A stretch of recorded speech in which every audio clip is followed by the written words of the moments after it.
Lalaking migamit og mga pekeng dokumento sa yuta arestado sa taga-NBI dito sa Mandaue. Ang kaso may kalabutan sa mga giingong pagpangangkon sa mga bakawan ug yuta sa kabaybayunan nga dugay na usab gireklamo sa syudad. Ani ang report ni Nico Sereno. Pipila ka tuig na nga giimbestigahan ang giingong pagpasipa sa kinaiyahan sa barangay Paknaan. Ang City Hall una nang nagpakitabang aron masusi ang mi-claim sa yuta. Sukad 2016, nagkalapad na kuno ang area nga gi-reclaim nga nakapatay sa ubay-ubay nga mga mangroves o bakhawan. Sa pagpadayon sa investigasyon sa NBI, kagahapon mitunga sa ilang opisina si Raul Canoy nga may presentar og tax declaration. Apan una na di ay kini nga na-verify sa city officials ug sa NBI ug didto nasuta nga peke ang dokumento nga dala ni Canoy.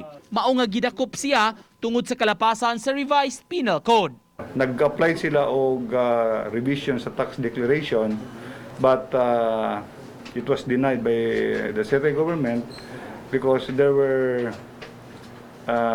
budgets of fraud, no, based sa ilang investigation and also confirmed by our question document. Gibarugan sa syudad, ubos sa Mandaue City Charter, ang dakbayan ang nanag-iya sa tanang foreshore lands o gani dunay plano niini. Pasabot nila ang lakang gihimo sa pagprotektar sa interes sa syudad sa ekta-ektaryang yuta. Almost 11 hectares na more or less ang ilahang gipang reclaim dito. We got certifications from PRA, we got certification from the different government agencies, DENR, and they have all certified that wala ni siya permit, wala ECC. Ay dakong posibilidad nga na ay nagpaluyuan nila nga dakong tao or sindikato bakaha kay kung normal nga tao dili maka engage sa ginanakadak-a nga pag-reclaim. Sa mga nalambigit nga yuta sa Paknaan, gingong na subdivide na kuno ang uban niini ug nabaligya na sa uban.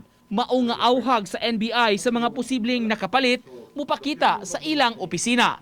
Nay mga inosente nga mga biktima, mga maestra na gani pulis nga nakapalit, no, nga nailad niini. Samtang gisuwayan ang pagkuha sa habig sa dinakpan, apan wala kini mo issue o statement. Hindi sa kumutubag, ana, sir. Hindi sa kumutubag. Uban ni Godfrey Relien, Nico Sereno, Balitang Bisdak.